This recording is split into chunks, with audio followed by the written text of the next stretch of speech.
A busca pelo segredo para uma vida eterna parece chegar ao seu fim. Pesquisadores afirmam ter a fórmula da imortalidade.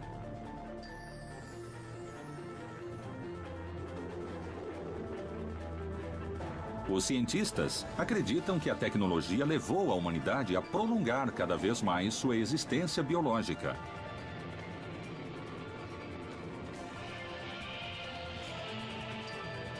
Serão esses os avanços que conseguirão burlar a morte? Cientistas da Universidade de Harvard anunciaram estarem prestes a alcançar a imortalidade. É possível um mundo sem morte?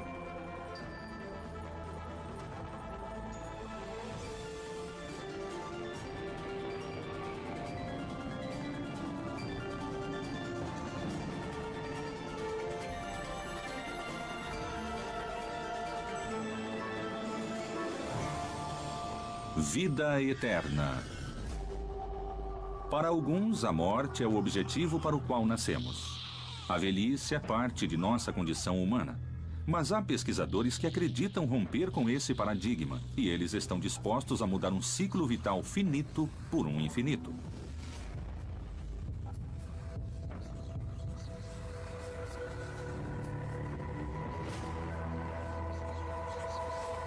Mitos e lendas falam da existência de fontes misteriosas e de poções mágicas, capazes de dar a vida eterna.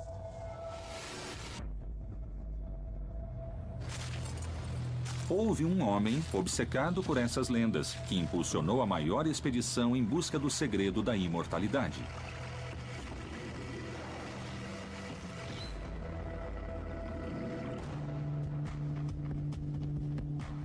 Dizem que o Poço de San Agustín, na Flórida, é o lugar onde Ponce de León chegou.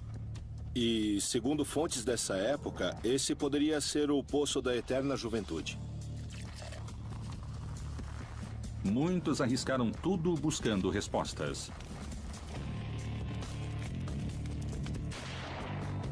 Vamos controlar o processo de envelhecimento e criar um grande confronto com as religiões, porque isso já aconteceu antes com a ciência várias vezes. A obsessão da humanidade por descobrir o segredo da imortalidade parecia não conhecer limites.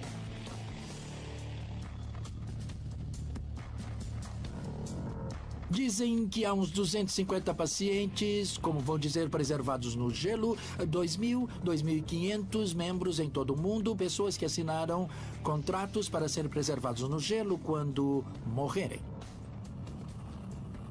A história revela que as buscas no afã de se tornarem seres imortais não tinha preço. O conhecimento do genoma humano pode levar à imortalidade. O que pensamos é de, no futuro, dar um órgão a um robô ou a um holograma e transferir consciência para ele.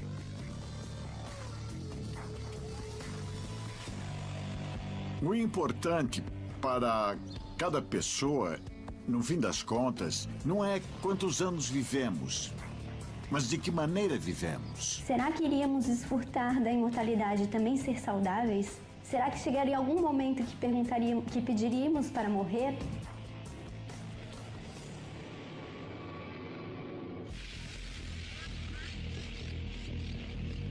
Um anúncio impactante da comunidade científica de Harvard revelou estarmos próximos da imortalidade e assegurou que nesse século a morte será vencida. Eu não acredito que a morte seja necessária para dar sentido à vida. Por si só, a vida é extremamente interessante. Que aventura seria maior do que estar vivo? Uma das primeiras coisas que o ser humano aprende é que tem características limitadas, características finitas. A morte, como essa experiência de negatividade absoluta, ela gera muita angústia no ser humano e para poder realizar as atividades cotidianas, isso tem que ser um pouco reprimido, digamos.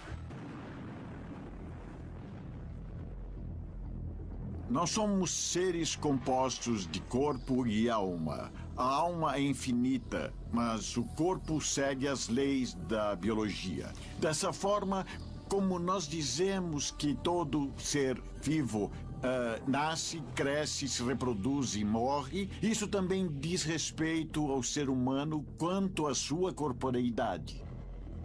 É natural ser mortal. Um grupo de pesquisadores questiona a morte.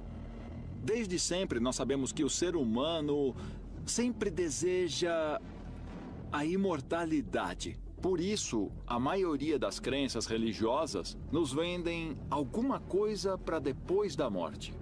As primeiras formas de vida nasceram para viver e não para morrer. O propósito da vida é a vida e não a morte.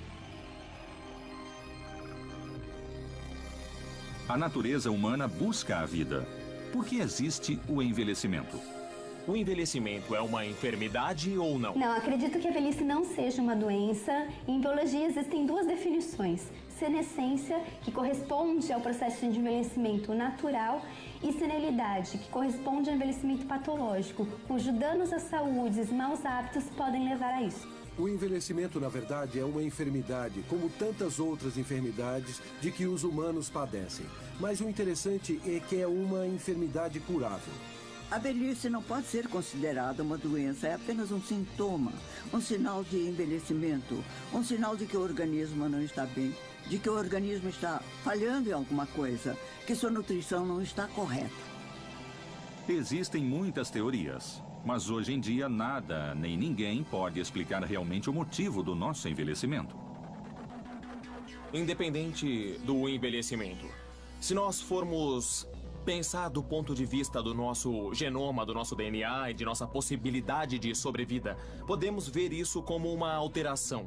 Não chega a ser uma doença, mas é uma alteração química, elétrica e funcional do ser humano que sofre um desgaste, muitas vezes desproporcional de acordo com sua idade cronológica. Conforme diz o ditado popular, quanto mais tempo uma pessoa vive, mais sabedoria ela adquire. Isso pressupõe pensar o envelhecimento justamente como parte do processo vital.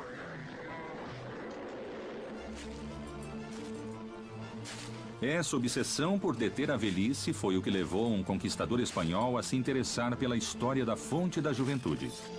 Seu nome, Juan Ponce de León.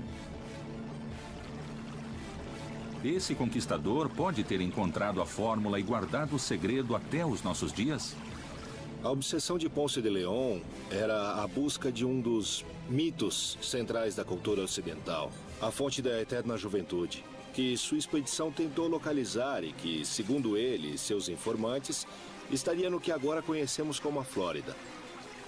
Pouco tempo depois do descobrimento da América, uma história extraordinária exigiu a força de Ponce de León, a existência de uma fonte mágica no novo continente. O ser humano sempre quis viver melhor, sempre quis viver mais. Por isso, nós falamos das religiões. O objetivo das religiões é explicar por que uma pessoa morre e o que vem depois da morte. O primeiro livro escrito da humanidade é sobre a imortalidade. As velhas tradições legendárias europeias e asiáticas falam permanentemente dessa fonte da juventude. Há referências nas épocas romanas, desde o período grego e também durante o domínio muçulmano, por exemplo, na Espanha. Elas fazem referência a esse lugar onde há essa água florida, essa água que rejuvenesce, essa água que poderia devolver a vida aos homens. Na China, um dos imperadores mais famosos, 100 anos antes de Cristo, invadiu o Japão pensando que nas ilhas japonesas também tinha algo que os tornaria imortais. Então isso é algo que ocorreu em todas as culturas do mundo durante milênios. De que se tratava essa fonte? Por que os europeus estavam tão convencidos de sua existência? Muitos conquistadores espanhóis vieram à América precisamente buscando essa fonte de imortalidade. Juan Ponce de León esteve na Flórida e em toda a América Central buscando a fonte da eterna juventude. Ele baseou a sua busca numa série de lendas que indicam que há uma fonte e que, ao entrar nessas águas, a pessoa rejuvenesce e ganha vigor sexual. Contam que os espanhóis souberam da ilha pelos índios arahuacos, que narravam uma antiga lenda de uma fonte milagrosa. Sua expedição foi rechaçada pela população indígena. E ele foi ferido com uma flecha que gerou uma infecção e acabou matando-o, e seu corpo foi enterrado em Havana.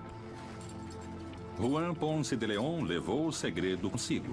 Ninguém soube se realmente ele tinha descoberto onde ficava a fonte da vida eterna. Além disso, como tantos outros dessa época, ele não teve a sorte nem o destino que alguns mortais têm hoje em dia. Há quem afirme ter o poder de deter a morte. A criônica se dedica a congelar pacientes humanos ou animais domésticos imediatamente depois de considerados mortos legalmente, com o objetivo de que, no futuro, gerações futuras possam encontrar a tecnologia para revivê-los e curá-los da doença que morreram. O congelamento do corpo inteiro e de órgãos é o método atual para dar uma pausa na morte. Pode preservar tecidos em baixas temperaturas, pois em baixas temperaturas se mantém sua composição e viabilidade por tempo indeterminado. Um grande engano à natureza?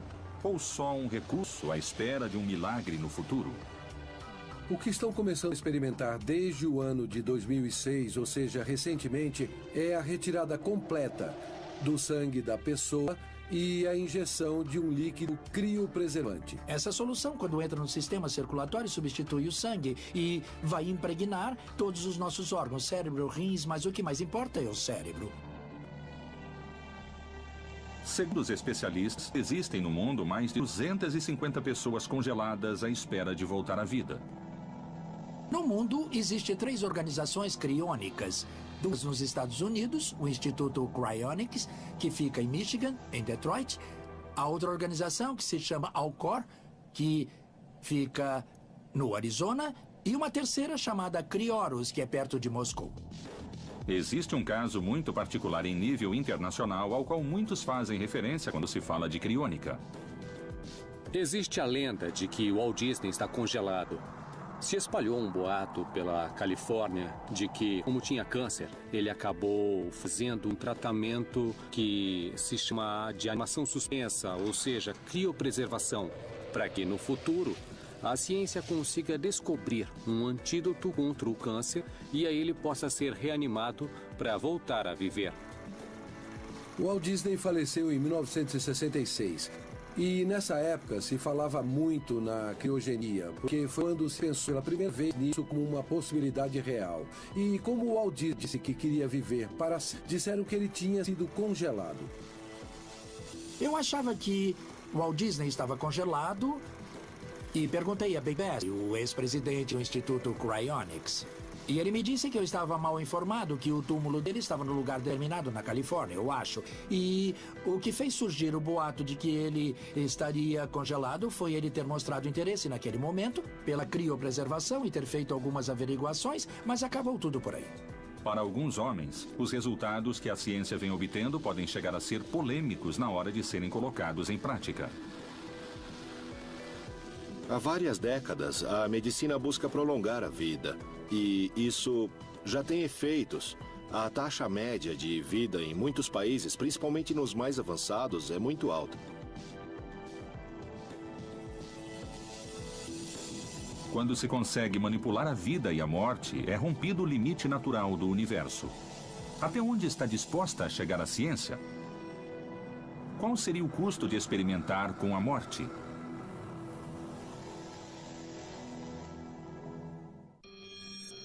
As primeiras formas de vida nasceram para viver, não para morrer. Desde tempos imemoriais, sabemos que o ser humano deseja a imortalidade. O importante não é quantos anos vivemos, mas de que maneira vivemos. E criaremos um grande confronto com as religiões e com a ciência, porque isso já aconteceu várias vezes. A criônica se dedica a congelar pacientes humanos com o objetivo de que, no futuro, possam revivê-los e curá-los da doença da qual morreram.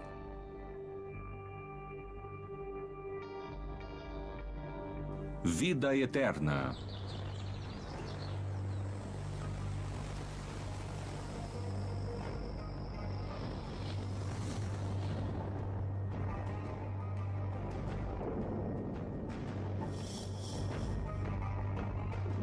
Na antiguidade, havia um processo para a conservação dos corpos: a mumificação. Nessa busca por ser imortal, muitas vezes os homens não se contentavam que só a sua alma fosse imortal, então eles queriam continuar, permanecer com o seu próprio corpo carnal. E começaram diferentes processos ou diferentes experimentos para isso. O mais conhecido é o da mumificação nas culturas egípcias. As mumificações começaram talvez há 5.000 anos. A mumificação é uma maneira de conservar o corpo, mas não todo o corpo e nem sequer a parte mais importante dele, que é o cérebro. Graças à mumificação, os corpos dos faraós se mantêm em perfeito estado até os dias de hoje.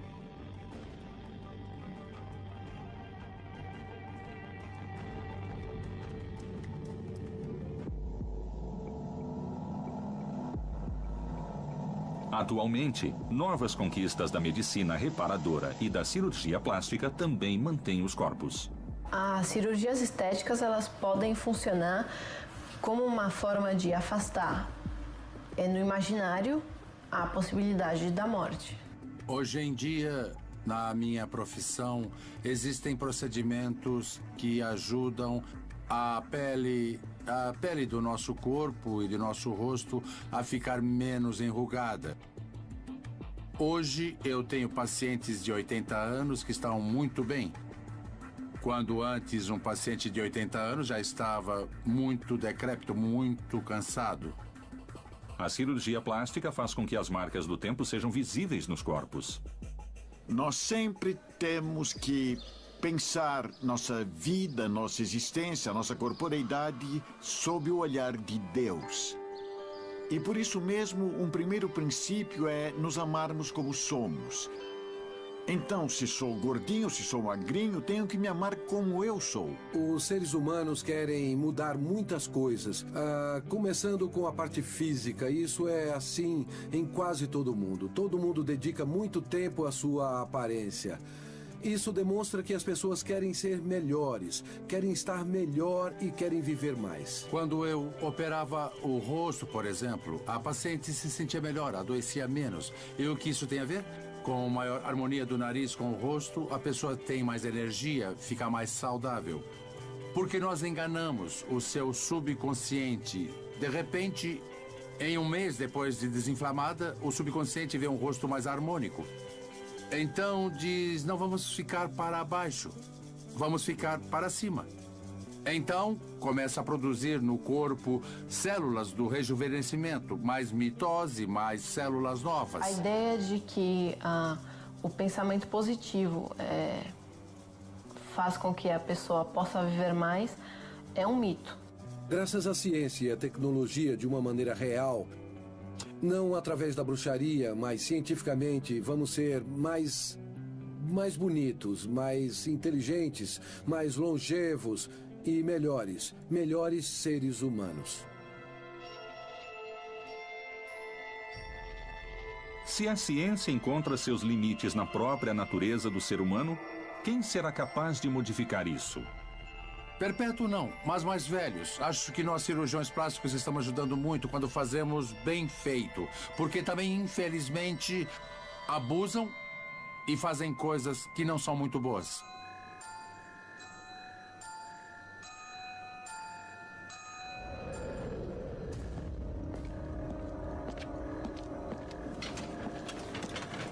Os pesquisadores falam da existência de um projeto chamado Sangue dos Deuses, ou Sangue dos Imortais, que foi posto em prática por cientistas nazistas.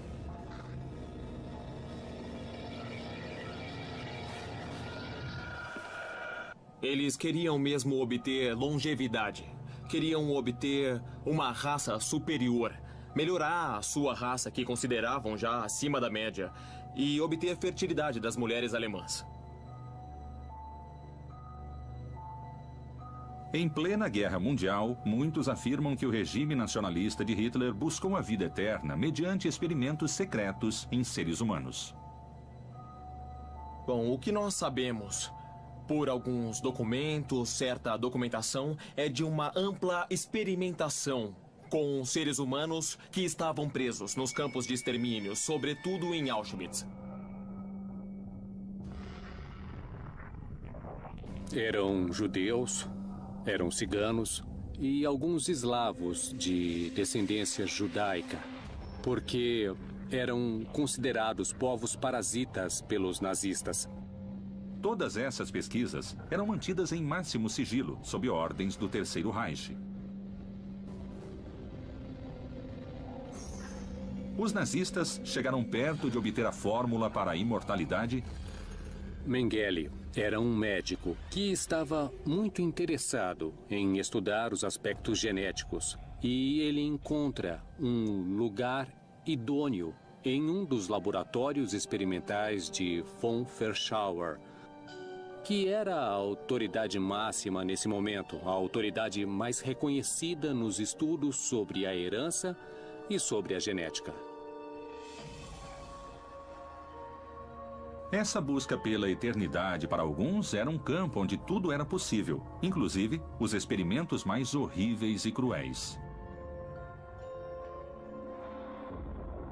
É bem provável que Mengele tenha visto os estudos, a informação e a série de dados das experiências ou dos experimentos de Voronov sobre o transplante de células testiculares de macacos em anciãos na busca pela eterna juventude.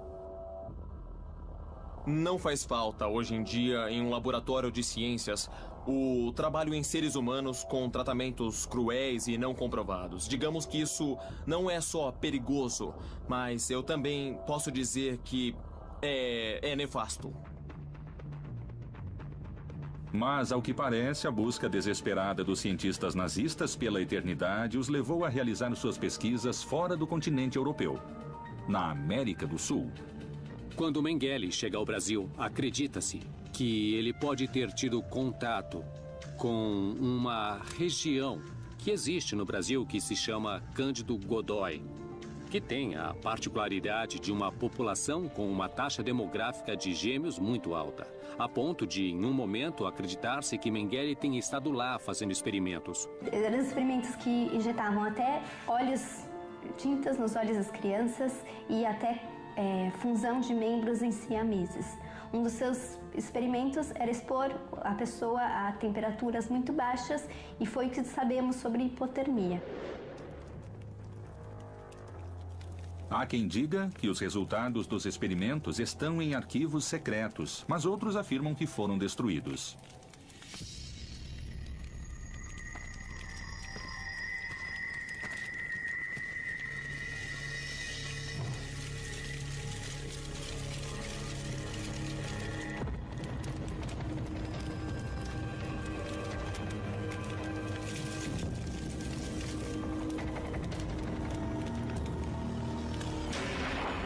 O nazismo e os remédios que tinham como objetivo a longevidade, esses remédios secretos, esses complexos, essas pesquisas, lamentavelmente morreram quando morreram os seus cientistas.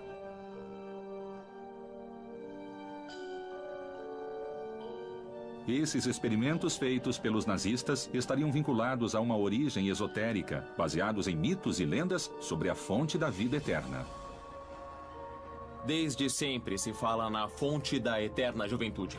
Não só dela, mas em busca da imortalidade, já se falou e se fala e ainda se falará de poções, elixires, lugares sagrados, remédios secretos e fontes de águas mágicas. Para muitos, a fonte é apenas uma lenda, mas alguns creem que ela poderia revelar provas da imortalidade. A fonte da eterna juventude era uma fonte, ou a história de uma fonte que chegou aos ouvidos de Juan Ponce de León, que era um explorador espanhol e que, em sua busca, depois de obter muita riqueza e sucesso, tentou apaziguar sua alma buscando essa fonte. O desejo de ser jovem, bonito e imortal, graças a uma fonte com água mágica, parece ter, em alguns especialistas, um certo apoio científico. Quanto de realidade existe na corrida até a imortalidade humana? Mito ou verdade?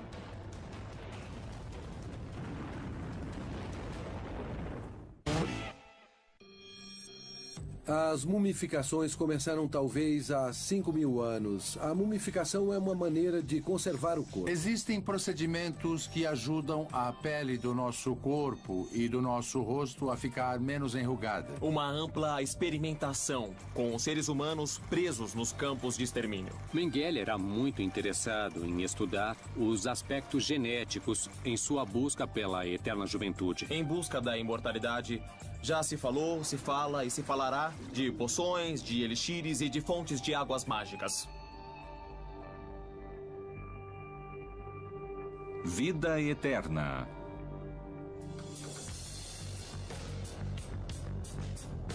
Ao longo da história, há referências à eterna juventude. Não é só a mitologia e as lendas que descrevem lugares mágicos com seres imortais. Todas as divindades que o homem criou em todas as culturas mantêm sempre a mesma lógica. Tem a capacidade de conseguir superar os limites impostos à humanidade.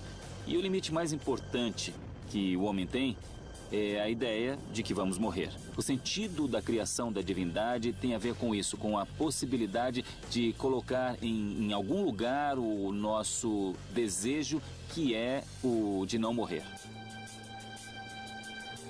Existem escritos de certas sociedades secretas e de religiões da humanidade que parecem revelar a existência de figuras imortais. Então a figura de Deus vem a ser essa idealização que o homem cria e com a qual nos sentimos identificados. Por isso há muitas religiões e culturas em geral que tentam gerar algum tipo de conexão entre o homem e o divino. Se o homem é mortal e o divino é imortal, o grande objetivo dos mortais é poder chegar a essa imortalidade que os deuses têm.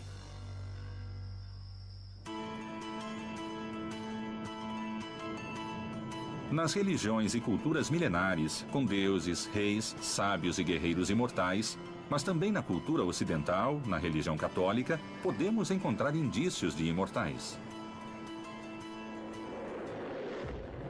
A Igreja nos diz que a ressurreição significa que aquilo que se separou com a morte, o corpo e a alma, se unirá. E então, no céu, esses corpos gloriosos estarão diante da presença de Deus. A ressurreição foi justamente esse grande, digamos, invento que o homem criou em algum momento para vencer esse medo, não só da morte, mas medo da degeneração, que é algo quase tão impactante quanto a morte. Culturas muito diferentes, distanciadas no tempo e no espaço, com um denominador comum: seres imortais. O que há por trás de todos os mitos e escritos sagrados? Dizem que há já 4 dias Lázaro estava morto. Dizem que, inclusive, cheirava mal, tinha entrado em processo de decomposição. Removeram a pedra que tampava a sua tumba e ele saiu de lá caminhando. Esse é um dos milagres mais contundentes por parte do Senhor Jesus. Para podermos entender que se trata de algo divino que aconteceu a um homem, basta que nós observemos o relato da chamada ressurreição de Lázaro. Só pode ressuscitar um humano que morreu, alguém que não é humano. Nos escritos religiosos, a imortalidade era, em muitas ocasiões, algo estranho, divino. Hoje, é a ciência que parece ser a responsável por nos abrir o caminho para a vida eterna. Há algumas pessoas que dizem que a morte é necessária para dar sentido à vida.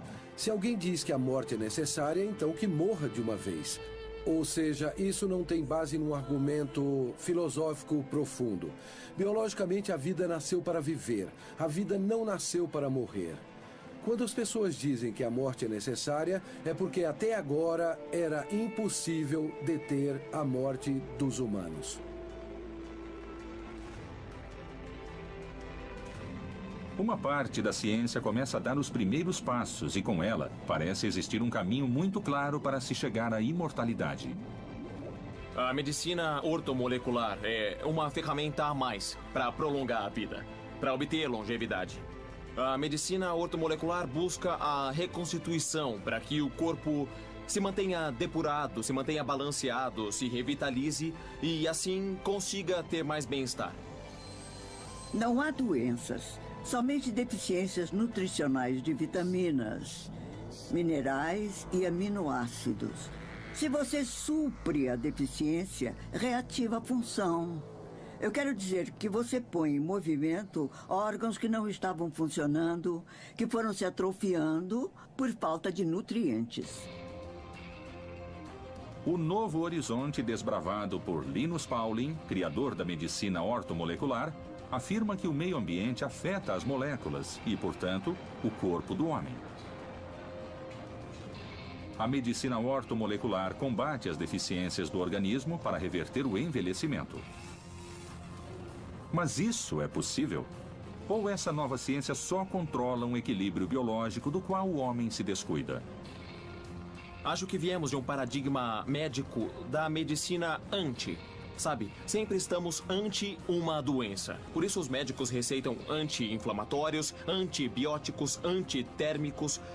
E esse novo paradigma é um paradigma pró da possibilidade que o organismo tem de se desintoxicar, se balancear e se revitalizar.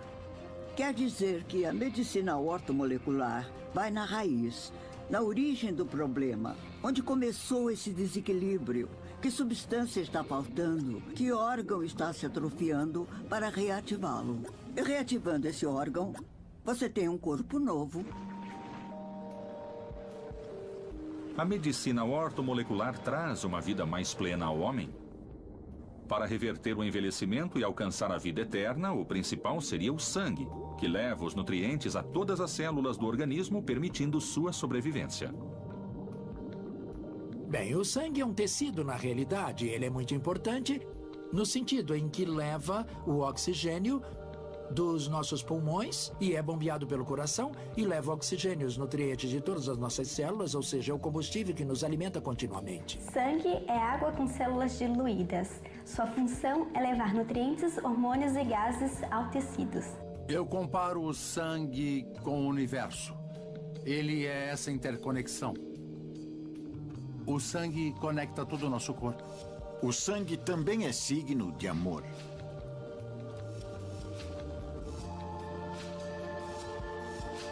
Em muitos rituais religiosos e xamânicos, o sangue é o elemento sagrado para a conexão com o eterno.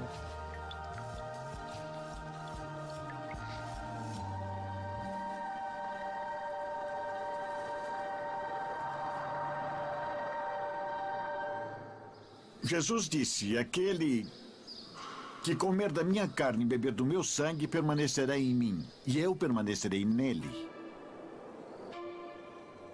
Não só as sagradas escrituras falam de seres imortais. A literatura universal também o faz. Na busca pela imortalidade, também há toda uma série, digamos, de mitologias e de relatos que buscam encontrar tipos de figuras intermediárias. Nós estamos falando aqui justamente de figuras que estivessem na interseção entre o que é humano e o que é divino. Uma dessas figuras que é muito famosa é justamente a figura do vampiro. Se pretendia criar uma espécie de humano que fosse um pouco mais que um ser humano, que tivesse elementos um pouco mais poderosos que o habilitasse à imortalidade. O sangue simboliza nesses seres mitológicos e literários o poder para uma vida eterna. Por que o sangue? O segredo da vida eterna estaria no líquido vital do homem? O vampiro é quase que irreconhecível no princípio. Ele é um ser humano, mas ao mesmo tempo ele está numa condição que é absolutamente proibida para nós, seres humanos. O sangue, que para ele é uma espécie de líquido que lhe dá o poder da eternidade. Que outros caminhos há para se chegar à vida eterna? Existe um lugar alheio a toda a ciência e tecnologia onde vivem pessoas que parecem não ter limite de idade. São os chamados imortais do século XXI.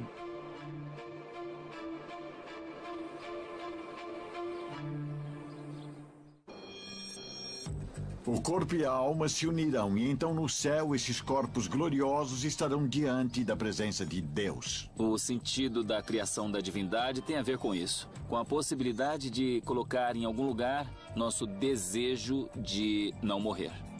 Ortomolecular quer dizer a molécula correta de que o organismo necessita para estar bem, para ser reativado. O sangue leva oxigênio a todas as nossas células, ou seja, é o combustível que nos alimenta continuamente.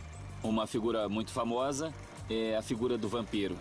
O sangue que lhe dá o poder da eternidade. Vida eterna. Vilcabamba, Equador. Em Vilcabamba, um povoado no Equador, América do Sul, a vida parece não ter fim. Um lugar onde parece existir algo especial que permite a seus habitantes viver mais de 120 anos. No Equador, onde, por razões ainda desconhecidas, as pessoas conseguem viver uma média de 100 ou 120 anos.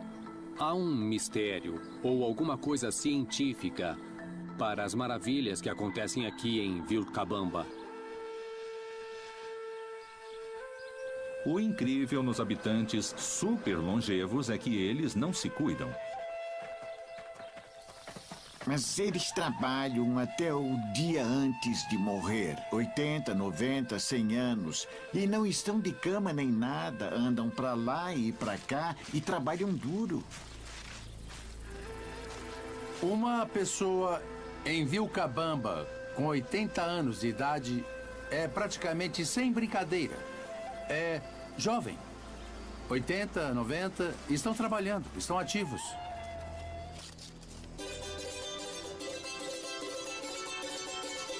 Eu sempre vivi muito saudável, nunca fiquei doente, vivi sempre trabalhando. Eu trabalhava colhendo café, também eu sei fiar, também tecer e de vez em quando vendia aos estrangeiros. Posso dizer que sou bem saudável porque trabalhei durante toda a minha vida. Meu marido é José Javier Delgado.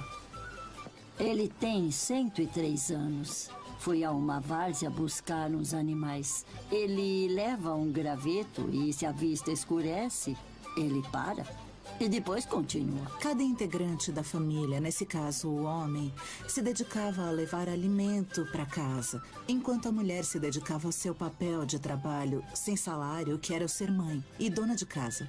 E isso fez com que esse fosse um excelente período de boas condições para a alimentação.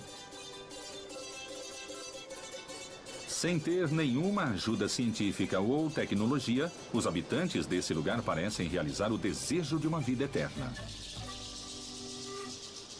Os segredos para uma vida longa em Vilcabamba se devem a muitos fatores. A água, o clima, a paz, a tranquilidade, a alimentação, a dieta que os mantém longevos. O alimento era mais saudável, era a yuca, a cevada, a batata doce, o feijão, a berinjela. Era tudo limpo, tudo saudável, nada de remédio. No vale funciona um único hospital, Coquiti Otani, fundado graças à doação de um turista que conseguiu se recuperar de suas doenças. Coquiti Otani foi uma pessoa muito influente que esteve por aqui de passagem. Disseram a ele que em Vilcabamba tinha gente com uma qualidade de vida muito maior.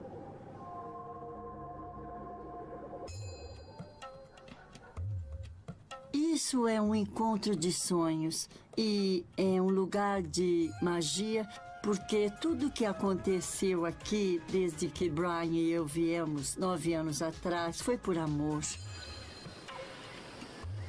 Estaria na água o segredo de Vilcabamba, como muitos dizem?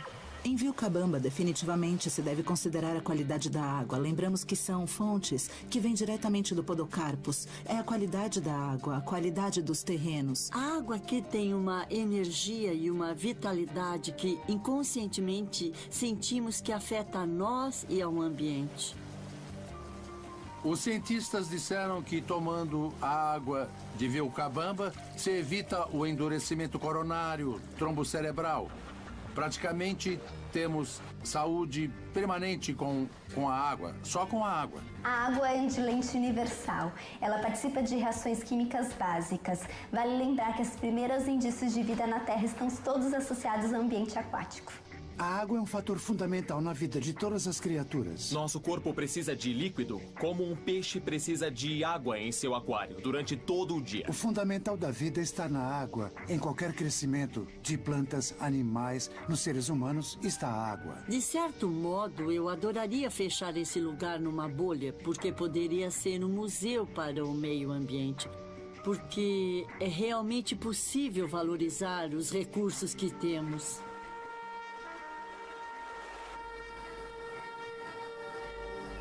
Vilcabamba é a prova de que a natureza parece dar ao ser humano a esperança de chegar à imortalidade.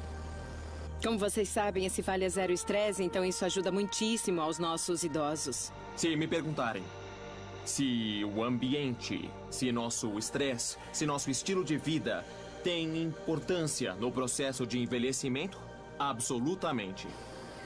Os investigadores de Vilcabamba estão realizando estudos sobre a água da região. Segundo eles, há componentes únicos que poderiam revelar substâncias que nos ajudariam a ter uma vida mais saudável.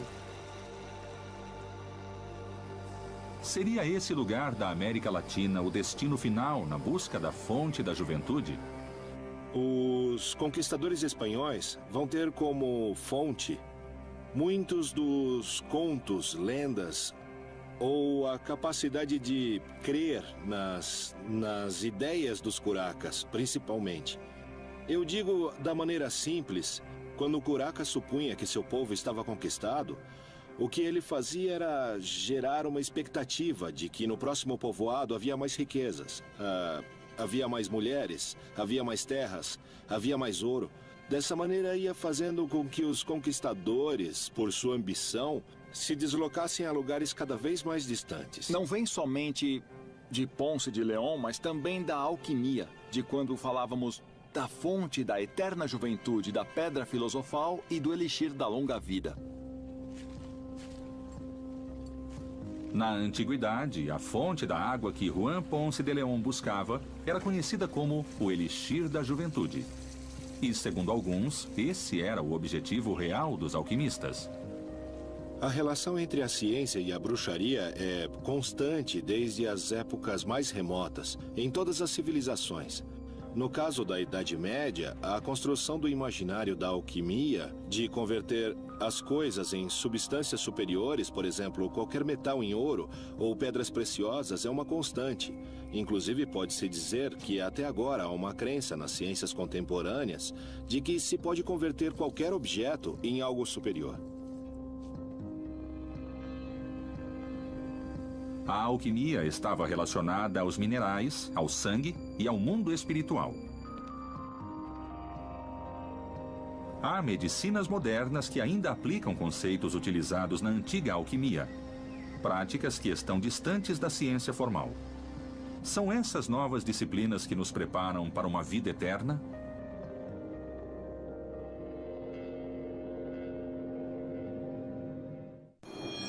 No Equador, por razões ainda desconhecidas, as pessoas conseguem viver uma média de 100 ou 120 anos. Existem casos de pessoas que vieram a Vilcabamba e se curaram, especialmente de doenças do coração. O segredo da longa vida em Vilcabamba está na água, no clima. Lembramos que são fontes que vêm diretamente do Podocarpus. O fundamental da vida está na água. Em qualquer crescimento está a água. Por isso é considerado o Vale da Eterna Juventude.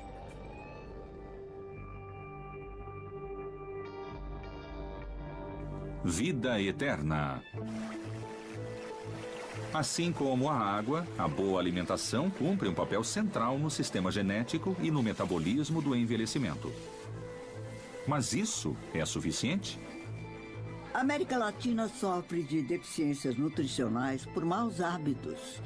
Maus hábitos nutricionais. Comemos a primeira coisa que encontramos para nos saciar, As pessoas comem para se saciar e não para se nutrir. Então o que temos é o combustível errado. A alimentação é a chave para nos convertermos em imortais? Grupos de pessoas que consomem determinadas dietas teriam como resultado uma maior expectativa de vida? O ser humano, neste momento, está ficando cada vez mais consciente de que não é necessário matar criaturas para a sua alimentação, de que há elementos na natureza que fornecem os alimentos necessários para se ter uma vida saudável, sem necessidade de sacrificar criaturas inferiores como as aves, os peixes, o gado, etc. Precisamos consumir frutas e verduras. Principalmente, eu diria, cruas. Principalmente de várias cores. A medicina começa na cozinha. Devemos nos alimentar com mais sementes, linho, chia e gergelim, que têm ácidos graxos e são capazes de limpar nossas artérias. Ainda mais numa era em que a primeira causa de mortes são artérias entupidas. Muitos cientistas juram melhorar a saúde com dietas vegetarianas e veganas. Se a pessoa tiver uma alimentação, seja vegetariana ou vegana, não tem por que não ser suficiente, desde que haja uma orientação, um bom cuidado no preparo dos alimentos, porque tudo é totalmente natural. E não tem com que se preocupar. Eu acho que a natureza nunca se equivoca. A dieta vegana consiste em não consumir alimentos de animais que possam sentir. É uma filosofia de vida que respeita os seres vivos e não utiliza nenhum derivado desses animais. Eu acredito que as pessoas que optam por uma alimentação mais de acordo com a natureza do ser, elas, consequentemente, elas vão estar, se ela está ajustada com a natureza do ser, é mais fácil ela ser feliz. A médica Margaret Chan, diretora da Organização Mundial da Saúde, afirmou que a era da medicina moderna já chegou ao seu fim. Os antibióticos não terão mais efeito, porque as sociedades se alimentam com carne carregada de antibióticos que muta a resistência natural. Eu digo que comer carne traz muitos malefícios, basicamente porque não faz parte da nossa natureza, né? A gente tem toda uma constituição fisiológica de um ser herbívoro, frugívoro. Então, tudo que a gente traz que não faz parte da nossa natureza é um problema para o organismo. O homem envelhece mais. E não tanto pelo trabalho, mas pelos hábitos. É engraçado porque o ser humano ele evoluiu tanto tecnologicamente, geneticamente, na estrutura dos alimentos geneticamente modificados. A gente tem evoluído tanto, e agora caiu a ficha de que a gente tem que voltar para o que é a natureza, né? Alimentos orgânicos, se alimentar de uma forma mais natural, tudo isso está sendo colocado em questão. A alimentação é um fator importante na evolução humana. Mas o que aconteceria se essa evolução, graças à tecnologia atual, se congelasse para despertar no futuro? Isso é algo que hoje muitos tentam para conseguir uma vida eterna. A criopreservação surge nos anos 60. O pioneiro que a propõe e a desenvolve é Robert Ettinger, que foi também fundador do Instituto de Criônica, no Michigan, que propunha a criopreservação em nitrogênio como uma possibilidade de se manter intacto até que se possa curar a enfermidade da qual a pessoa morreu. Meu pai, Robert Ettinger, foi o fundador do movimento de criônica. Ele escreveu um livro nos anos 60 chamado The Prospect of Immortality, que introduziu a ideia. Então é uma coisa com a qual eu cresci e me familiarizei a vida toda. Meu primeiro contato com a ideia da criônica começou quando eu tinha uns 13 anos. Eu estava lendo umas revistas, não um livro de criança, obviamente, e ele contava que o Walt Disney, provavelmente um dos exemplos mais famosos, que ele se preservou criogenicamente. Agora, como uma garota jovem, com pouco dinheiro, cresci numa família pobre, isso parecia um sonho fantástico, mas inatingível. De verdade.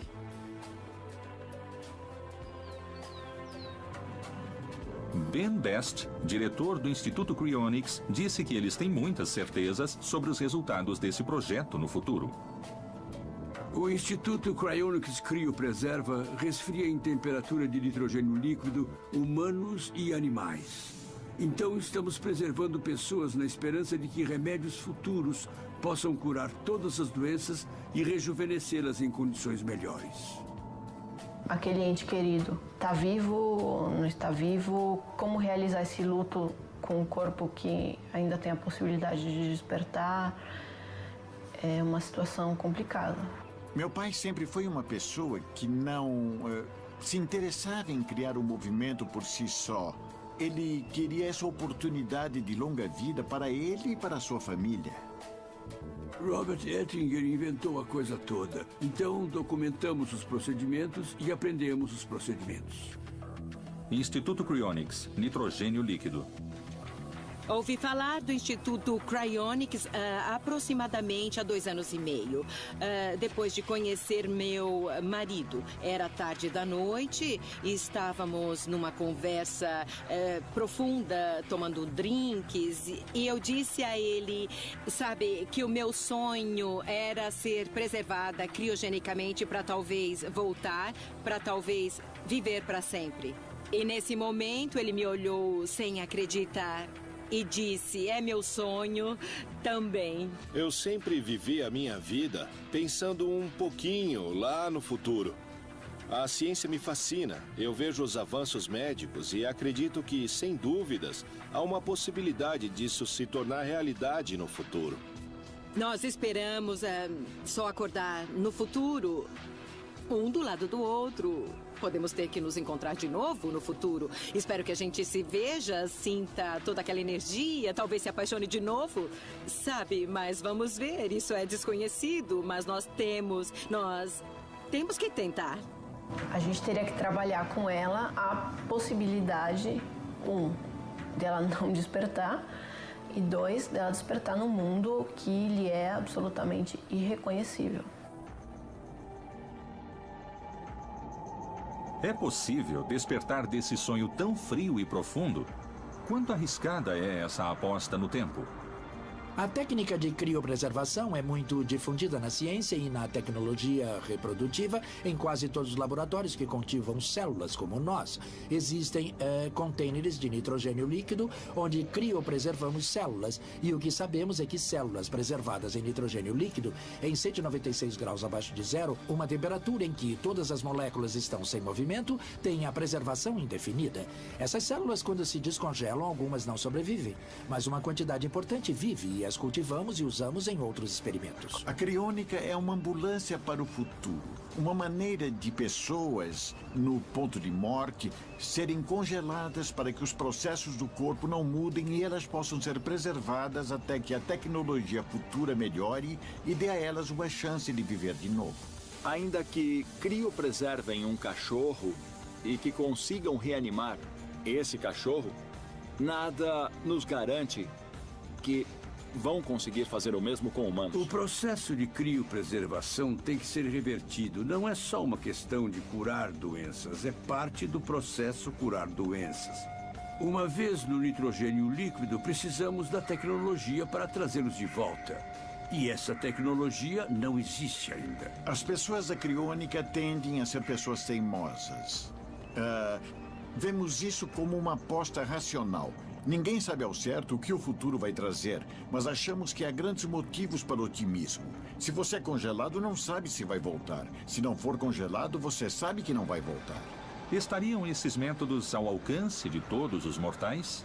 Não há limitações para o procedimento da criônica. Há alguns aspectos legais contemplados pelo contrato, mas não há limitações nem de religião, nem de raça, nem de nenhum outro tipo. O mínimo que uma pessoa pode pagar é $12.050 para ser membro e mais 28 mil de taxa de preservação. Toda a ideia do Cryonics é muito fantástica, mas custa caro. Muito caro. Não custa tão caro quanto eu achei que seria. Tem muitas maneiras diferentes de se fazer esse financiamento. A sua preservação pode ser feita por seguro de saúde, fazemos por várias economias e contas de corretagem, através de certas coisas que pensamos em longo prazo. A criônica é uma manipulação do ciclo natural da vida? Uma resposta para a vida eterna?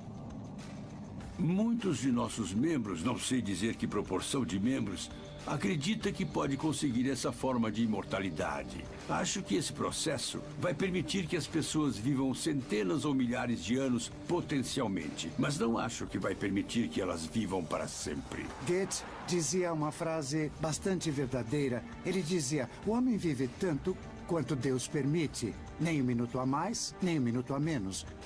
Quando me perguntam sobre uma substância, algum elemento ou alguma prática para prolongar a vida, não encontro resposta porque o homem vem com a respiração contada. Os minutos vêm contados.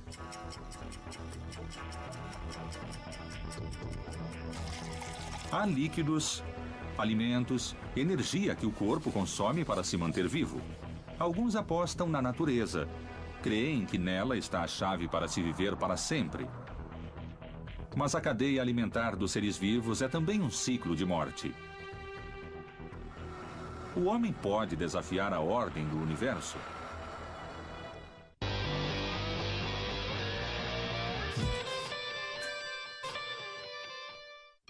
A América Latina sofre de deficiências nutricionais. As pessoas comem para se encher e não para se nutrir.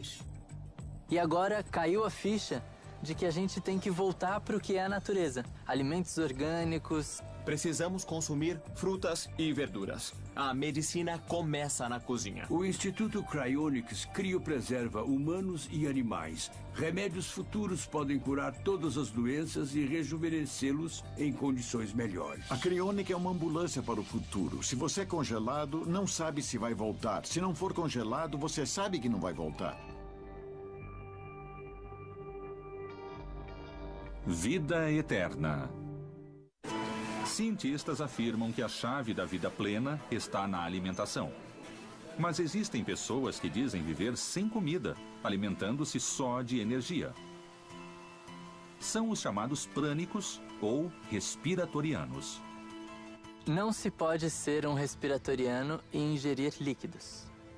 Agora, se tratando de ser um prânico, sim. O prânico seria aquele que vive na consciência prânica, ou seja, nessa consciência mais elevada, nessa vibração mais elevada, e que pode optar por ser um respiratoriano, mas que, enquanto prânico, ou seja, que vive nessa condição, ele pode, inclusive, comer de vez em quando, né? Ele pode tomar líquidos, mas o respiratoriano, esse termo é para qualificar a dieta dele.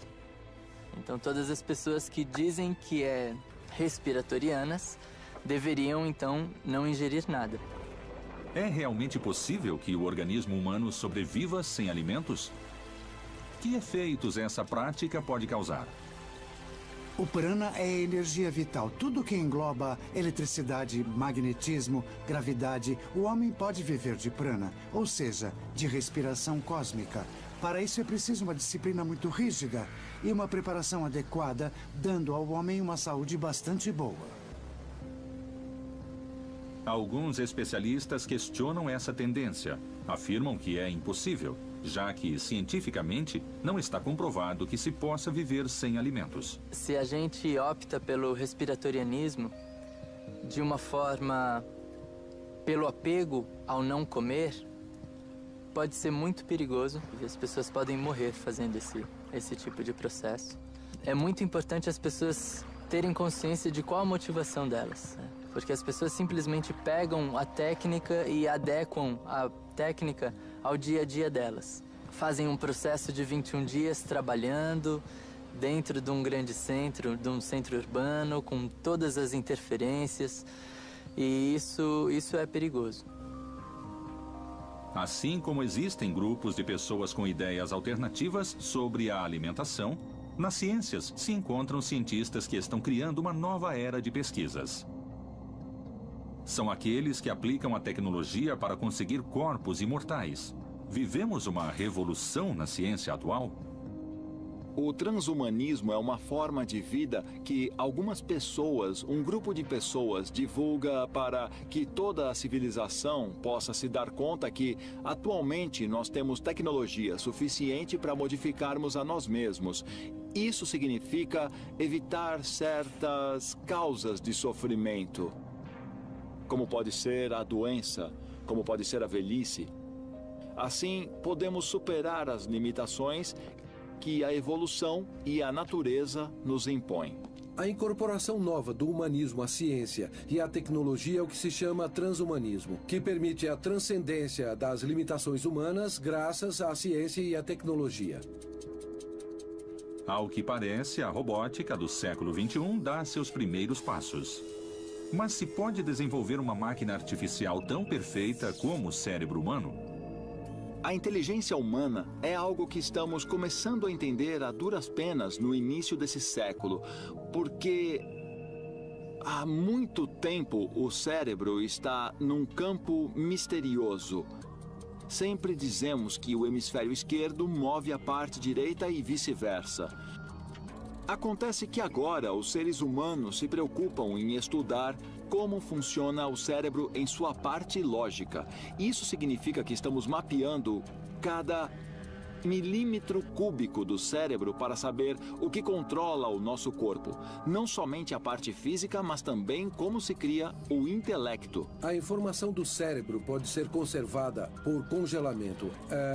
Para fazer uma analogia, é o que se faz com os computadores. A pessoa apaga o computador e quando pega ele no dia seguinte, toda a memória do computador está lá. O mesmo acontece com o cérebro. Uma pessoa pode apagar o cérebro, pode congelar o cérebro e depois, no futuro, descongelá-lo.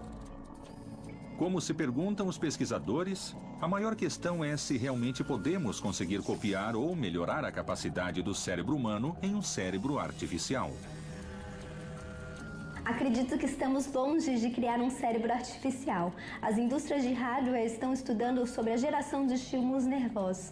Porém, o funcionamento do cérebro vai muito mais além disso. Até o momento, o que nós conseguimos entender é que nas forças sinápticas fica gravada a informação, algo que parece poder ser reforçado durante o sonho ou que se pode reforçar com ômega 3. Ao falar de máquinas, estamos falando que queremos simular, queremos emular o comportamento do córtex pré-frontal em meios eletrônicos, nesses meios não biológicos.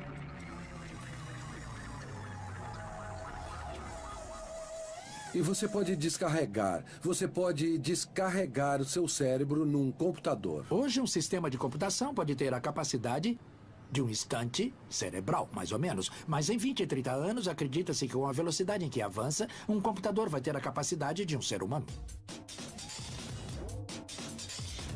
Componentes artificiais podem substituir os componentes naturais? Hoje em dia, a tecnologia tem a resposta a essa pergunta? A nanotecnologia é a manipulação da matéria em escala molecular e atômica. Isso significa manejar átomo por átomo. Um nanômetro é 1/1000º de milímetro, ou seja, é algo pequeno, do tamanho dos átomos e das moléculas. Então a nanotecnologia é essa tecnologia à perfeição. É pôr átomos onde queremos átomos, moléculas onde queremos moléculas. É um mundo onde não vai haver desperdício. Muitas dessas coisas que hoje podemos difundir como verdade, amanhã podem deixar de ser verdade, e a verdade pode ser outra. Mas, nesse momento, não estamos falando de ficção científica, estamos falando de uma realidade que a maioria das pessoas pode até conhecer a respeito, mas pensa que é ficção. Super microchips, nanorobótica, cérebros artificiais. Um coquetel de elementos que parece ter deixado de ser ficção científica para se converter em ciência real. Onde se chegará? A biotecnologia e a nanotecnologia são Tecnologias que têm a ver com as células, com os átomos, com as moléculas. A biotecnologia é a parte natural, por assim dizer. E a nanotecnologia é a artificial. Na nanotecnologia, chamamos de killer app os nanodispositivos que podem ser inoculados, seja por via intravenosa ou por via oral, para acabar com certos patógenos no corpo. Vamos poder saber exatamente que doença se pode ter e qual a probabilidade de tê-la, mas, repito, o interessante é curá-la. Não é necessário fazer exames clínicos. Simplesmente tome uma cápsula com uma quantidade de nanodispositivos que vão atuar em nível celular no seu corpo, célula por célula. Vamos curar todas essas doenças. Vamos curar Alzheimer, Parkinson, câncer. Vamos curar câncer assim que soubermos quais as bases genéticas dessas doenças.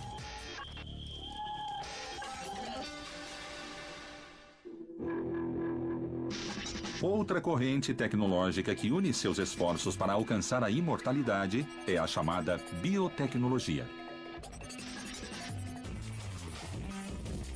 Você não pode fazer um experimento com humanos porque os humanos vivem 100 anos. Então, para fazer esse experimento real, levaríamos 300, 400, 500 anos e não há tempo. Mas com ratos se podem fazer esses experimentos rápidos. Nós compartilhamos cerca de 90% do genoma com um rato. Então, ainda que muito diferentes, os ratos e os humanos têm 90% do genoma igual. Através da biotecnologia, nós estamos manipulando porcos para que tenham um bom fígado, que tenham um bom pâncreas, para que quando um ser humano precisar de um transplante, use um desses animais. Então, todos esses experimentos dos últimos 10 anos são incríveis. Ratos que vivem equivalente a 300 anos humanos, mosquitos que vivem 4 vezes sua vida normal e vermes que vivem 6 vezes sua vida normal. Temos que aprender com as formas de vida mais básicas e depois aplicar isso aos seres humanos. Os cientistas estão próximos de desenvolver pesquisas com o ser humano utilizando novas tecnologias como a inteligência artificial. Mas agora os cientistas estão tentando criar cérebros artificiais. Fazendo comparações entre transistores e neurônios, é possível termos cérebros artificiais que terão mais transistores do que nós temos neurônios. Há futuristas que pensam que isso vai acontecer, que os implantes que o ser humano vai recebendo, já tem uns agora, não só implantes de corpo, como os stent em casos de infarto, que são tubinhos colocados nas artérias coronárias. Quando se conseguir a conexão do cérebro com o sistema eletrônico, o que se pensa que será possível, vamos poder então, dar um exemplo grosseiro, implantar algo como um pendrive que vai nos dar um banco de memória muito mais eficiente e poderoso que nossa própria memória. Dentro de algum tempo, nós vamos ter implantes neuronais em nosso cérebro para aumentar nossas capacidades. Assim, o homem biônico será uma realidade.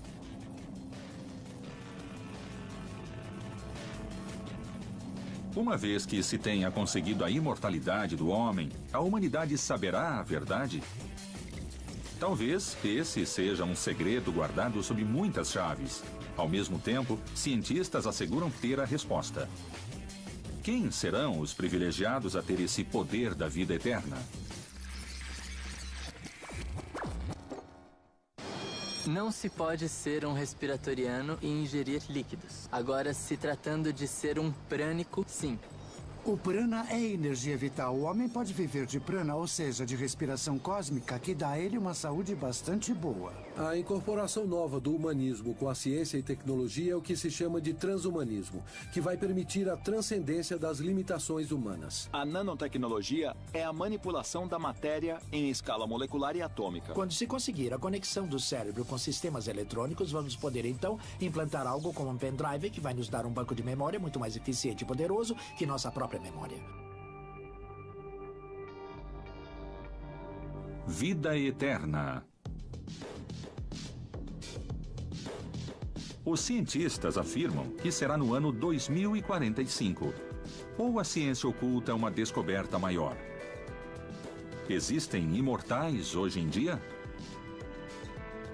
Saber se já há entre nós o homem que vai ser o primeiro imortal é difícil porque, obviamente, isso depende da tecnologia. Talvez alguns dos que estão criopreservados há 40 anos chegue a ser revivido no futuro. Nesse sentido, talvez já tenha nascido e morrido o possível imortal.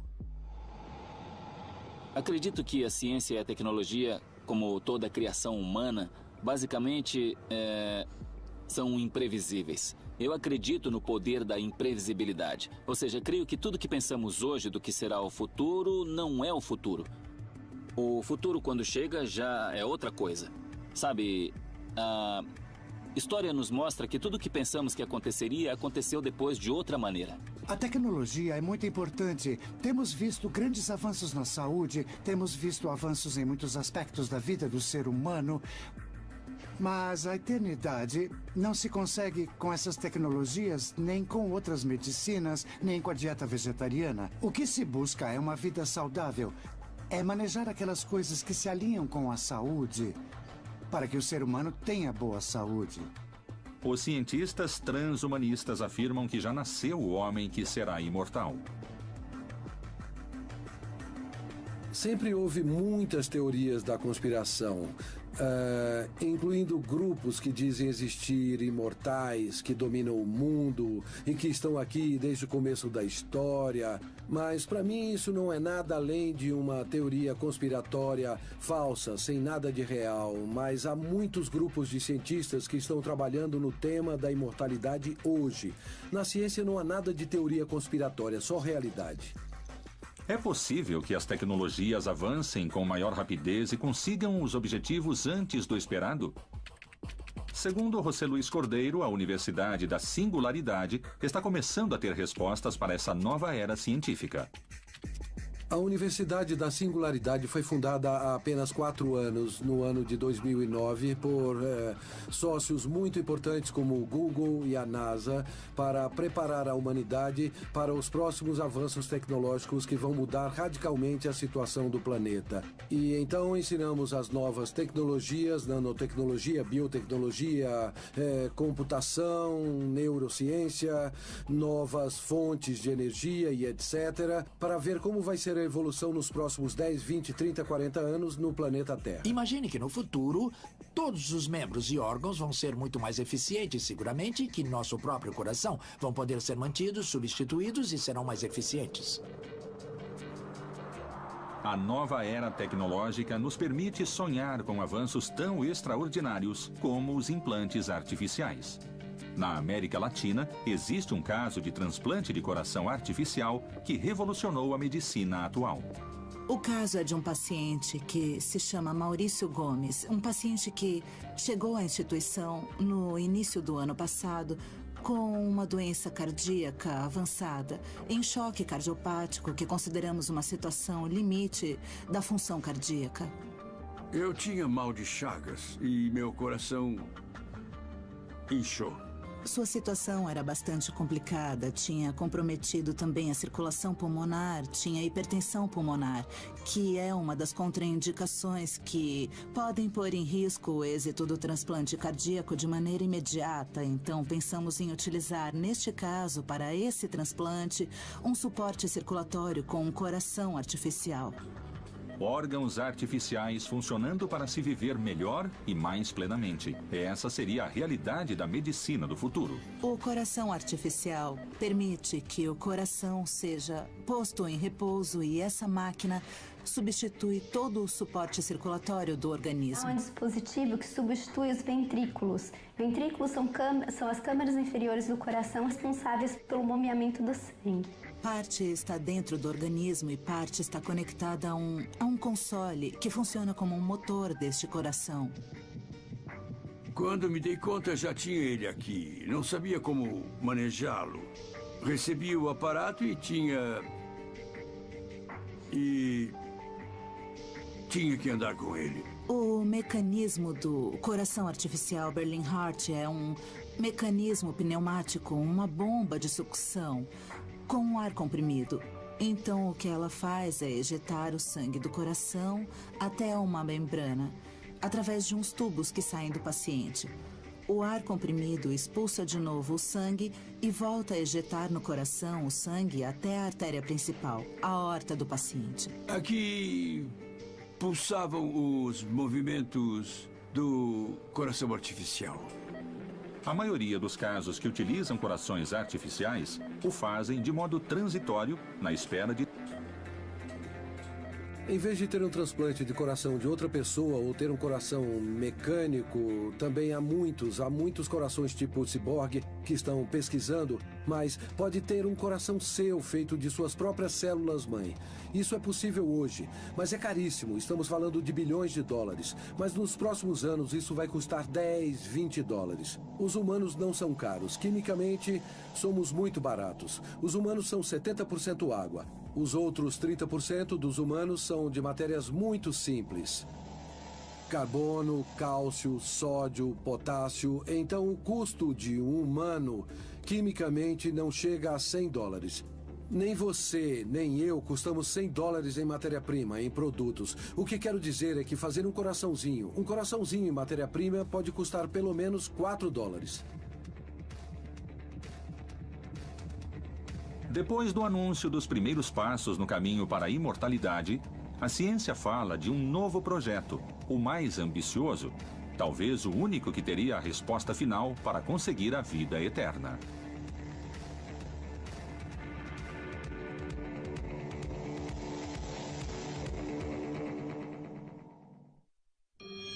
Talvez alguém que está criopreservado chegue a ser revivido no futuro. Nesse sentido, talvez tenha nascido e morrido o possível imortal. A tecnologia é muito importante. Temos visto grandes avanços na saúde. Pode ter um coração seu feito de suas próprias células-mãe. O mecanismo do coração artificial Berlin Heart substitui todo o suporte circulatório do organismo. A ciência e a tecnologia, como toda a criação humana, são imprevisíveis. Quimicamente somos muito baratos. Um coraçãozinho em matéria-prima pode custar pelo menos 4 dólares.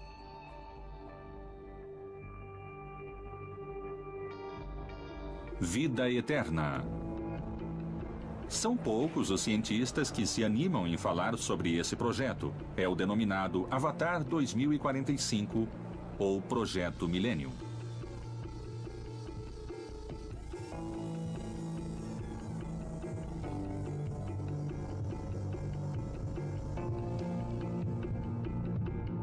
O Millennium Project é a parte futurista das Nações Unidas que nasceu em 1996, apesar de agora ser uma ONG independente das Nações Unidas. Mas ela trabalha na visão a longo prazo da humanidade, do que vai ocorrer nos próximos 20, 50 ou 100 anos. Com respeito ao projeto Avatar 2045, sabe-se de um excêntrico milionário russo, Dmitry Itskov, que projeta num futuro próximo, consideramos que 2045 em ciência é muito próximo, poder realizar uma descarga da consciência em um corpo robotizado, em um holograma, em uma cópia de um mesmo ser não biológico. O projeto Avatar 2045 é uma iniciativa russa para que os humanos possam, em 2045, fazer um download de seus cérebros em avatares, em cópias holográficas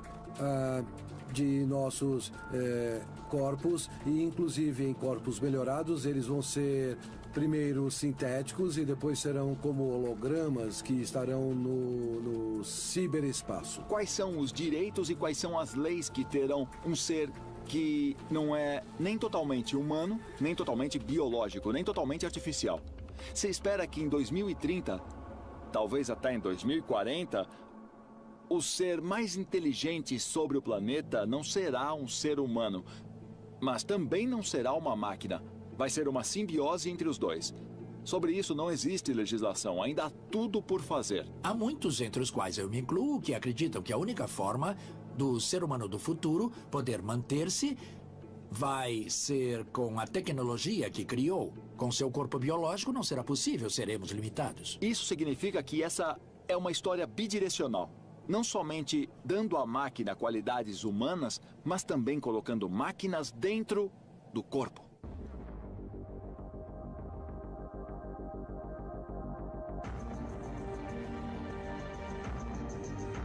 É possível alcançar essa tecnologia que nos permita viver num mundo habitado por humanos, metade biológicos e metade máquinas?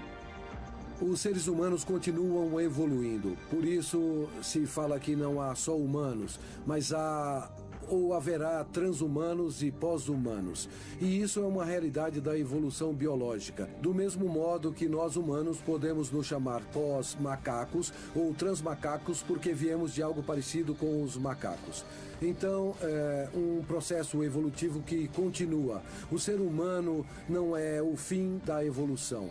Nós apenas somos o começo da evolução tecnológica. É muito provável que continuemos mutando, que assim como viemos de outras espécies, continuemos, digamos, mutando em outras espécies. Talvez a imortalidade tenha a ver com isso. Não pensarmos tanto sob o ponto de vista individual, mas sob o ponto de vista coletivo. Pensar a vida como algo imortal é pensar que, de algum modo, a vida não acaba. E não importa se é a minha vida, se é a sua vida ou se é a vida, digamos, a vida de outra pessoa. Porque, na realidade, a vida não é uma posse que nós temos. Eu tenho a minha vida, você tem a sua vida e... Mesmo sendo um paradoxo, a vida nos vive. Nós somos, de algum modo, objetos dessa vida. O ano de 2045 seria o fim da imortalidade. O início de uma era que traria sérios conflitos, superpopulação e escassez de recursos. O problema da superpopulação é algo de que se fala muito, mas eu diria que se conhece pouco. A população do mundo está se estabilizando. Todas as projeções das Nações Unidas foram reduzindo a estimativa máxima de população no mundo. Eu me dei conta de que há 30 anos se falava de 20 bilhões de habitantes. Agora, o máximo que se estimava eram 9 bilhões de habitantes e estamos em 7. Para muitos, um mundo de nascimentos infinitos, sem nenhuma morte, traria um desequilíbrio de habitantes. Podemos enfrentar essa mudança social e filosófica? Seres ilimitados em um planeta limitado? A humanidade continua. E também temos as outras expressões. A Ásia é o continente mais populoso do mundo. Lá estão os hindus com mais de 1 bilhão, tem os chineses com mais de 1 bilhão. E o que será que acontecerá com a humanidade em 2060? Eu não sei.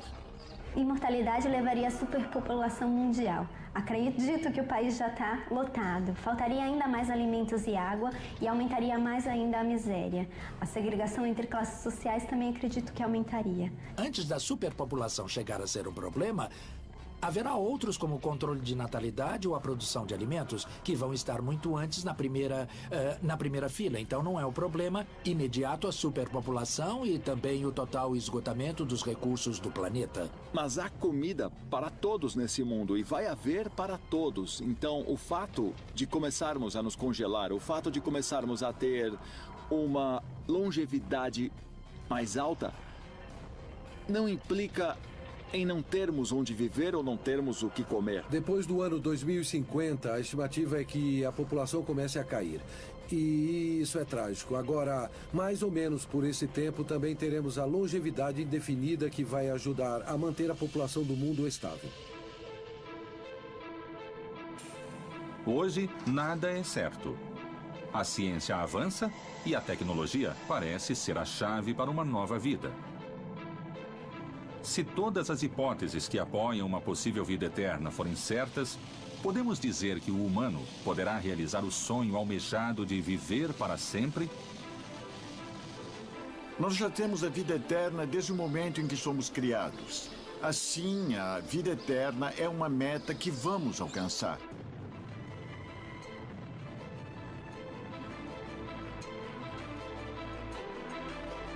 Toda vez que você decide, você faz. Se tem um corpo saudável e se entediou, a pessoa é quem decide.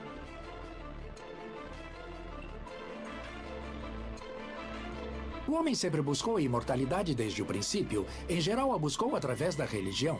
Mais recentemente, estamos buscando através da ciência e da tecnologia, que nos deram benefícios muito palpáveis. Isso significa que a concepção da morte vai mudar. Até agora, dizíamos que a única coisa certa na vida era a morte. Como serão as coisas se nem isso será certo? obviamente muda não somente a concepção do que é a morte, mas também vai mudar a nossa concepção do que é a vida. Nunca tivemos tanto conhecimento, tanta informação, tantas possibilidades de viver mais e melhor como nesse momento.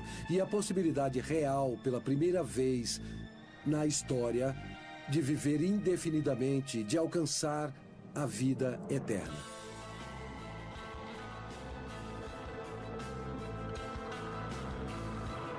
Um possível mundo sem mortes abre novas questões para a humanidade. Mas, sobretudo, parece ampliar o horizonte das ciências e das religiões na busca de quem somos. Será um novo olhar sobre a origem da vida, uma vida cada vez mais eterna. Esse é o ciclo da imortalidade. Por fim, depois de esperar tanto, o ser humano vai ser imortal. Se inventasse tecnologicamente a ressurreição, certamente acabaria um homem tal qual nós conhecemos Eu hoje. acho que a primeira sensação ia ser de triunfo, né? De que a humanidade venceu o seu último inimigo, né? Nós estamos em um século no qual lutamos para que a morte passe a ser um mito. Todos nós vamos conquistar a morte.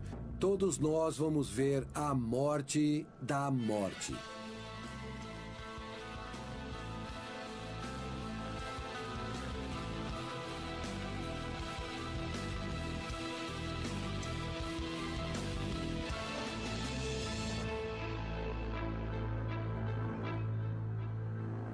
Vida eterna. Preservados no gelo, 2.000, 2.500 membros em todo o mundo, pessoas que assinaram contratos para serem preservados no gelo quando morrerem. A história revela que as buscas no afã de se tornarem seres imortais não tinha preço. O conhecimento do genoma humano pode levar à imortalidade. O que pensamos é de, no futuro, dar um órgão a um robô ou a um holograma e transferir consciência para ele.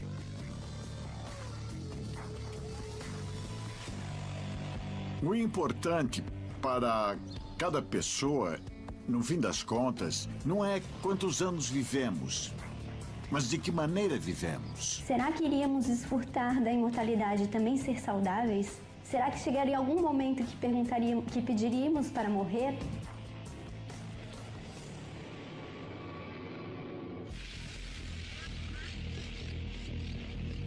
Um anúncio impactante da comunidade científica de Harvard revelou estarmos próximos da imortalidade e assegurou que nesse século a morte será vencida.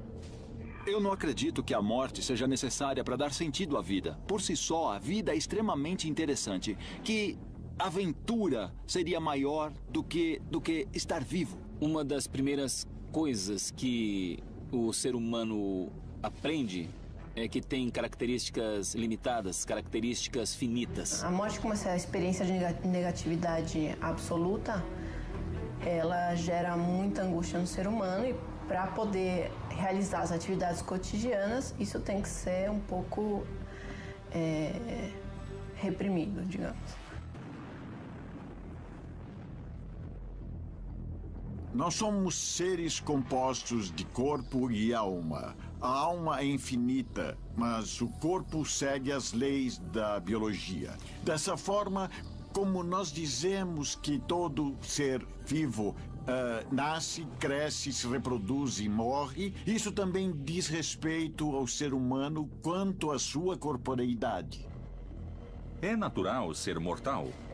Um grupo de pesquisadores questiona a morte. Desde sempre, nós sabemos que o ser humano sempre deseja a imortalidade. Por isso, a maioria das crenças religiosas nos vendem alguma coisa para depois da morte. As primeiras formas de vida nasceram para viver e não para morrer. O propósito da vida é a vida e não a morte. A natureza humana busca a vida. Por que existe o envelhecimento? O envelhecimento é uma enfermidade ou não? Não, acredito que a velhice não seja uma doença. Em biologia existem duas definições. Senescência, que corresponde ao processo de envelhecimento natural, e senilidade, que corresponde ao envelhecimento patológico, cujo danos à saúde e maus hábitos podem levar a isso. O envelhecimento, na verdade, é uma enfermidade.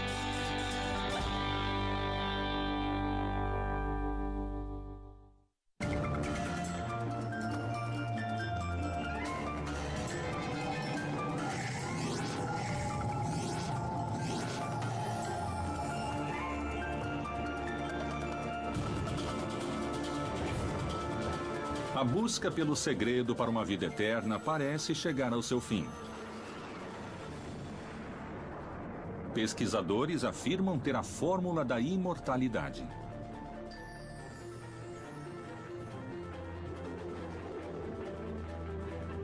Os cientistas acreditam que a tecnologia levou a humanidade a prolongar cada vez mais sua existência biológica.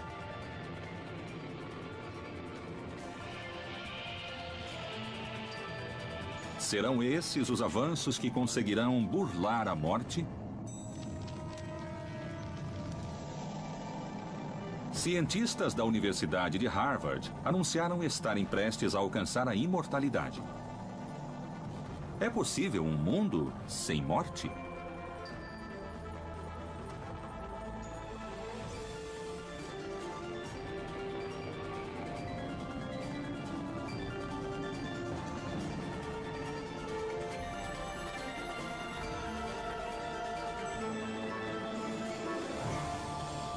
Vida eterna. Para alguns, a morte é o objetivo para o qual nascemos. A velhice é parte de nossa condição humana. Mas há pesquisadores que acreditam romper com esse paradigma, e eles estão dispostos a mudar um ciclo vital finito por um infinito.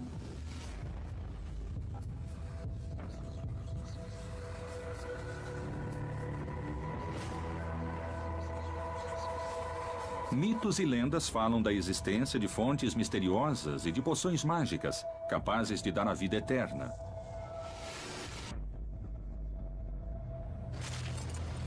Houve um homem obcecado por essas lendas, que impulsionou a maior expedição em busca do segredo da imortalidade.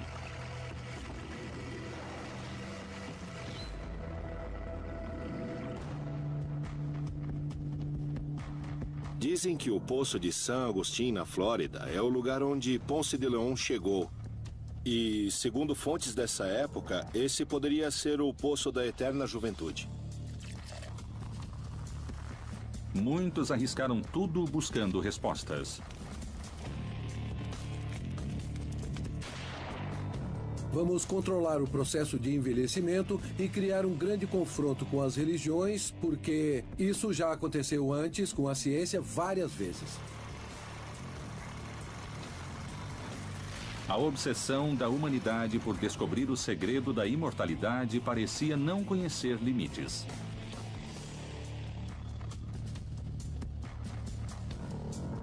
Dizem que há uns 250 pacientes, como vão dizer, por exemplo, como tantas outras enfermidades de que os humanos padecem. Mas o interessante é que é uma enfermidade curável. A velhice não pode ser considerada uma doença, é apenas um sintoma, um sinal de envelhecimento, um sinal de que o organismo não está bem, de que o organismo está falhando em alguma coisa, que sua nutrição não está correta. Existem muitas teorias. Mas hoje em dia, nada nem ninguém pode explicar realmente o motivo do nosso envelhecimento. Independente do envelhecimento, se nós formos pensar do ponto de vista do nosso genoma, do nosso DNA e de nossa possibilidade de sobrevida, podemos ver isso como uma alteração. Não chega a ser uma doença, mas é uma alteração química, elétrica e funcional do ser humano que sofre um desgaste, muitas vezes desproporcional de acordo com sua idade cronológica. Conforme diz o ditado popular, quanto mais tempo uma pessoa vive, mais sabedoria ela adquire. Isso pressupõe pensar o envelhecimento justamente como parte do processo vital.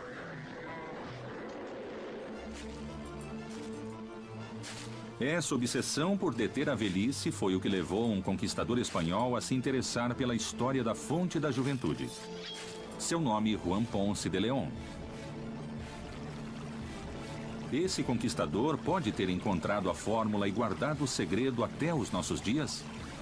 A obsessão de Ponce de León era a busca de um dos mitos centrais da cultura ocidental, a fonte da eterna juventude, que sua expedição tentou localizar e que, segundo ele e seus informantes, estaria no que agora conhecemos como a Flórida. Pouco tempo depois do descobrimento da América, uma história extraordinária exigiu a força de Ponce de León, a existência de uma fonte mágica no novo continente. O ser humano sempre quis viver melhor, sempre quis viver mais. Por isso, nós falamos das religiões. O objetivo das religiões é explicar por que uma pessoa morre e o que vem depois da morte. O primeiro livro escrito da humanidade é sobre a imortalidade. As velhas tradições legendárias europeias e asiáticas falam permanentemente dessa fonte da juventude. Há referências nas épocas romanas, desde o período grego e também durante o domínio muçulmano, por exemplo, na Espanha. Elas fazem referência a esse lugar onde há essa água florida, essa água que rejuvenesce, essa água que poderia devolver a vida aos homens. Na China, um dos imperadores mais famosos, 100 anos antes de Cristo, invadiu o Japão pensando que nas ilhas japonesas também tinha algo que os tornaria imortais. Então isso é algo que ocorreu em todas as culturas do mundo durante milênios. De que se tratava essa fonte? Por que os europeus estavam tão convencidos de sua existência? Muitos conquistadores espanhóis vieram à América precisamente buscando essa fonte de imortalidade. Juan Ponce de León esteve na Flórida e em toda a América Central buscando a fonte da eterna juventude. Ele baseou a sua busca numa série de lendas que indicam que há uma fonte e que, ao entrar nessas águas, a pessoa rejuvenesce e ganha vigor sexual. Contam que os espanhóis souberam da ilha pelos índios arahuacos, que narravam uma antiga lenda de uma fonte milagrosa. Sua expedição foi rechaçada pela população indígena e ele foi ferido com uma flecha que gerou uma infecção e acabou matando-o, e seu corpo foi enterrado em Havana. Juan Ponce de León levou o segredo consigo. Ninguém soube se realmente ele tinha descoberto onde ficava a fonte da vida eterna. Além disso, como tantos outros dessa época, ele não teve a sorte nem o destino que alguns mortais têm hoje em dia. Há quem afirme ter o poder de deter a morte. A criônica se dedica a congelar pacientes humanos ou animais domésticos imediatamente depois de considerados mortos legalmente, com o objetivo de que, no futuro, gerações futuras possam encontrar a tecnologia para revivê-los e curá-los da doença que morreram. O congelamento do corpo inteiro e de órgãos é o método atual para dar uma pausa na morte. Pode preservar tecidos em baixas temperaturas, pois em baixas temperaturas se mantém sua composição e viabilidade por tempo indeterminado. Um grande engano à natureza? Ou só um recurso à espera de um milagre no futuro? O que estão começando a experimentar desde o ano de 2006, ou seja, recentemente, é a retirada completa do sangue da pessoa e a injeção de um líquido criopreservante. Essa solução, quando entra no sistema circulatório, substitui o sangue e vai impregnar todos os nossos órgãos, cérebro, rins, mas o que mais importa é o cérebro. Segundo os especialistas, existem no mundo mais de 250 pessoas congeladas à espera de voltar à vida. No mundo, existem 3 organizações criônicas. 2 nos Estados Unidos, o Instituto Cryonics, que fica em Michigan, em Detroit. A outra organização, que se chama Alcor, que fica no Arizona. E uma terceira chamada Crioros, que é perto de Moscou. Existe um caso muito particular em nível internacional ao qual muitos fazem referência quando se fala de criônica. Existe a lenda de que o Walt Disney está congelado. Se espalhou um boato pela Califórnia de que, como tinha câncer, ele acabou fazendo um tratamento que se chama de animação suspensa, ou seja, criopreservação, para que no futuro a ciência consiga descobrir um antídoto contra o câncer e aí ele possa ser reanimado para voltar a viver. O Walt Disney faleceu em 1966. E nessa época se falava muito na criogenia, porque foi quando se pensou pela primeira vez nisso como uma possibilidade real. E como o Walt Disney disse que queria viver para sempre, disseram que ele tinha sido congelado. Eu achava que o Walt Disney estava congelado e perguntei a Bill Bass, o ex-presidente do Instituto Cryonics. E ele me disse que eu estava mal informado, que o túmulo dele estava no lugar determinado na Califórnia, eu acho. E o que fez surgir o boato de que ele estaria congelado foi ele ter mostrado interesse naquele momento pela criopreservação e ter feito algumas averiguações, mas acabou tudo por aí. Para alguns homens, os resultados que a ciência vem obtendo podem chegar a ser polêmicos na hora de serem colocados em prática. Há várias décadas, a medicina busca prolongar a vida. E isso já tem efeitos. A taxa média de vida em muitos países, principalmente nos mais avançados, é muito alta. Quando se consegue manipular a vida e a morte, é rompido o limite natural do universo. Até onde está disposta a chegar a ciência? Qual seria o custo de experimentar com a morte?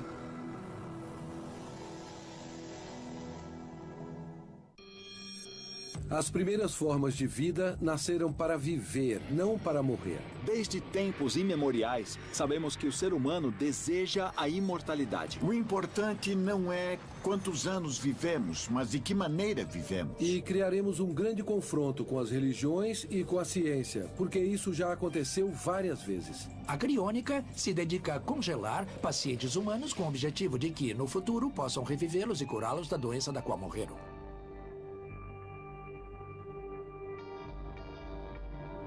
Vida eterna.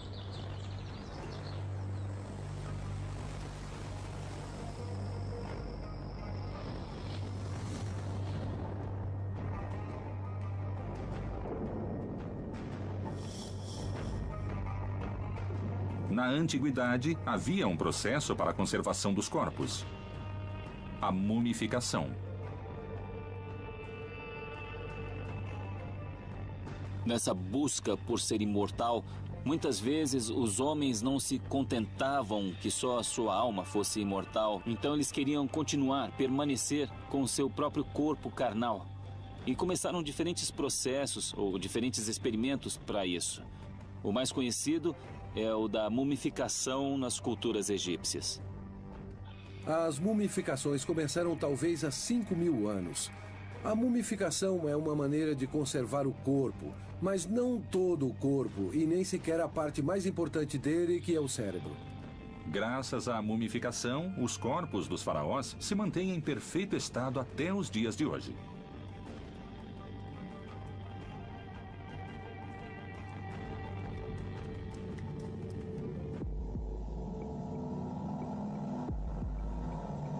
Atualmente, novas conquistas da medicina reparadora e da cirurgia plástica também mantêm os corpos.